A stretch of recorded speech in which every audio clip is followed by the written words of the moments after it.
well, I was like, for like 5 years, I wanted to start a YouTube channel, and I didn't know exactly what to do my YouTube channel about. Um, but I just knew I wanted to create something. Is this what you started out with, or like, what was your, what were you doing? So during the pandemic, I wanted to bring more joy to the world. I just didn't know what I wanted to do yet. And so I just started making YouTube videos. I actually never really watched YouTube. So I had no idea how to do it, what you're supposed to say, how it works, how you edit, how you film. But I just decided, hey, I'm just going to start and we'll figure it out along the way. Wasn't really anticipating making like a career out of it, but I first started by watching Mr. Beast on YouTube. And during that time, during the pandemic, he was giving away cars and money and houses. And I was like, wow, I really want to do that myself. And so I started by making crafts like wreaths and candles and just different DIY crafts from the 99-cent store. So it was like not the cutest crafts, I'll admit, but I was like, if you subscribe to the channel, you can win this craft. And it really didn't pick up or go anywhere. But eventually I just started creating more ideas saying, okay, like what if I did what to get someone for Valentine's Day or what to get your man for Christmas or what I eat in a day. Oh, and then when I posted my first what I eat in a day video on YouTube, it ended up going viral, getting like 500,000 views and so many questions at that point. Like, why do you eat so much meat? Aren't you going to get cancer? What happens if you eat too many eggs? And so the questions started coming in, and I started making content around the questions I was receiving. And some of the questions, not being a doctor, I was like, I could talk about it, but I think you guys want to hear it from more of a professional. So then I started doing interviews with Dr. Ken Berry and with um Chafee didn't exist at the time, but different people. And I started incorporating more interviews into the content. And then people started asking me, hey, I'd like to ask you more questions about weight loss. I want to know my macros. How many calories should I be eating? How much protein should I be having? Should I be fasting? Should I be incorporating exercise? Can I talk to you one on one? And so then I started doing one on one health coaching. And so that's also now my second love. Lily, is that like, what, you're a 250,000 subscribers right now? Yep. That's huge. That's massive. Like, you're like a celebrity to me, so I'm like thankful that you're here on the channel. Like, at what point did you know there's no turning back? Well, when I originally started a YouTube channel, one of my old bosses was talking to one of my friends, and my old boss was like, she's never going to make it. And that's when I was kind of like, I'm going to keep going no matter what at this point, because I'm going to just prove you wrong. He was kind of a jerk. So I was not going to stop, really. I was just like, I'm going to keep going because there wasn't, um, we didn't have really a need at that point for me to make. I Let me back up. Have you heard of Robert Kiyosaki, Rich Dad, Yeah, Poor oh yeah. Dad? Yeah, Okay, so yeah. during COVID, we were reading like a lot of books. My husband had already been exposed to all of these things, but I was watching a lot of Robert Kiyosaki, and he says that one of the best things young people can do for themselves is retire when they're young.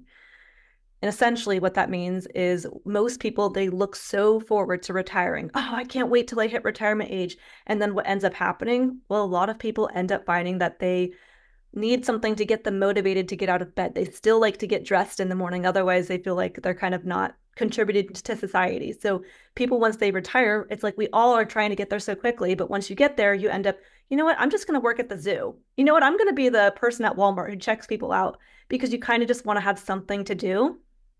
And so, or you maybe start surfing or kite surfing or golfing or sewing sweaters, whatever that thing is, you start doing a hobby. So let's say you like baking and you start baking for the neighbors and baking for the kids at the school. And then eventually people say, hey, can you um, make cookie bad example because we're carnivore but could you make cookies for my party and I'll pay you. And so when people retire and they start doing something that they actually love and a passion that they have, they're just doing something that they would want to do for free, then they end up finding they start to make a business out of it. And so life-wise, I didn't need to make, luckily, I didn't need to make a YouTube channel. It wasn't something that I had to do financially or anything like that. It was just something I genuinely wanted to do. And then as a result, then good things came because I just do videos that I want to do, not because I'm like trying to do it for other people. When you first started, you stumbled Mm. upon the topic as being like what people were interested in, and then you kept going. Did you struggle with like, is this the what I'm going to do for the rest of my YouTube career, or was there other options? Yeah, I definitely, from like probably 2 months into talking about carnivores, this is like almost 4 years ago now. It would have been January of 2021. So, okay, 3.5 years ago. A couple months into talking about carnivore, like, there's only so much to it. You eat your bait, you look good, feel good, have, lots of energy. You can do a pros and cons video, you can do a mistakes video, you can do a how to start video, but at a certain point, it does get a little bit repetitive because you eat meat. Now, that said, people are constantly looking for new people are always coming to it. So it's like those people usually don't want to watch your old videos. But yeah, I definitely had been telling my family for a long time, like, I don't want to be in the carnivore niche, not because I don't eat a carnivore diet. And not that I think I definitely think it's healthy for people.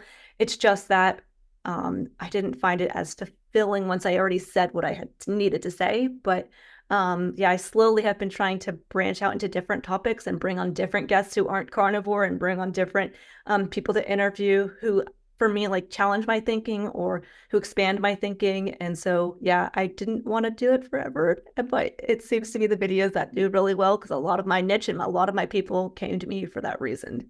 And I would have thought I would have had a travel YouTube channel, to be honest. But I also heard before that you want to do your second favorite thing because if you do your first favorite thing, it ends up becoming your work.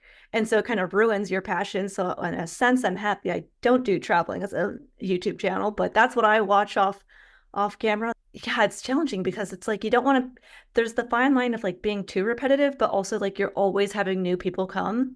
So Mhm. I find that in a year span, so let's say I made from January to December, I made videos. Well, then the following year, I can just make the same January video I made the previous year and then, kind of cycle through because people don't want to watch like old stuff. So, of course, I update it and make it more unique or what I think is a better way of communicating. Because if there's one thing you'll definitely learn being on YouTube, it's people will misinterpret what you say. Have you heard of the 5 minute body? Yeah, I see able to do a lot of interviews with Interviews? some Yep. people. So last year, I was chatting with Rena. I'll give her credit for it. I was like, don't people ever say that you're not carnivore because you drink coffee? She's like, what? No. Well, maybe they do. I don't know. I don't read the comments. And I went, what? You don't read the comments? But you get a lot of great video ideas from there and then the questions, and you want to be able to respond to people and say, thanks for watching and all that. She goes, no way. My mental health, like, you're not going to want to be able to do that long term. And I used to read every single comment every day on my wedding in the morning, on birthdays, on Christmas. Every single day I would wake up and read all the comments. Try my best to respond to some. But at that point, when I chatted with her, I was like, you know what? That'd be really nice for my birthday to not read them. So I didn't read them for my birthday. And I was like, wow, that was a great gift. And then I said, okay, let me try it one more day. And it just hasn't come back around. I just don't read the comments. So Really? I'll read them for like the first hour of videos posted because usually those are like the true homies who are like, a video is posted. I'm gonna go and respond and say, hey, thanks for the video. And so I like to see, showing some engagement and drive with the community. But after that, I kind of felt like I was becoming more of a bitter person, not even from mean comments, mostly from just like things where, again, if I said something that I thought was super obvious, like drink water, people would be like, why? And I'd be like, oh gosh, is this what society's about? Like people don't know to drink water. Well, I got monetized probably in 6 months, but even that Okay. first paycheck was like $100. So Yeah. it wasn't like I was like making money. Probably for the first year of actually making money, I made $6,000 in a whole year. Oh, really? Really? That's after like the first, we'll say 6 months not monetized, a year being monetized. So a year and a half, I made $6,000. Would you say all of that was pretty much through the ads, like Mm-hmm. the YouTube ads? Mm-hmm. So I've heard a lot about diversifying income. I hear you're coaching and I hear you're getting ad revenue. Is there other stuff that you do that gets, I imagine maybe affiliate stuff or something like that? Like what? So there's just to like clarify two different words I'll use. One is sponsorships, so that's people who are like literally paying for content, and then affiliates, which are people who like, hey, if somebody you don't have to make content, you don't have to talk about the product, but if somebody uses your link and they buy something, then you'll get a little bit of commission. So that's how I originally started. It's like, oh, hey, signed up for Amazon affiliate program or sign up for different like brands who I use. And then people, if they use my discount code, I'd get a little bit of a kickback, which, for a lot of these, it's like, oh, here's your $10, here's your $20. But it can add up. But it was really once the sponsorships kicked in. and they were like, hey, I'd like to pay you to talk about my stuff. And I remember the first time that happened, I was like, why do you want to give me that much money? That's crazy. I was going to make the video for free. So yeah, income wise, my biggest bucket is definitely sponsorships, then AdSense, then my coaching, and then affiliates. Is like, I don't even talk about the companies. It's just kind of on my website and people use the discount code cool. But yeah. Do you remember the threshold of like how many subscribers or what milestone you might have been around when that finally happened for you? Like that big breakthrough? I mean, I would say maybe anyway, it was between 5 to 10,000. So it still wasn't even that many subscribers, I feel like. Do you have any other YouTube tips that you could share that, I probably should ask the question about, I don't know to ask the question. Is there anything on your mind that the audience that is interested in making YouTube videos could learn from you? Because I mean, you probably could sit here and talk for a long time about all the things you've learned about making YouTube videos. Two important things. One, it's always the thumbnail.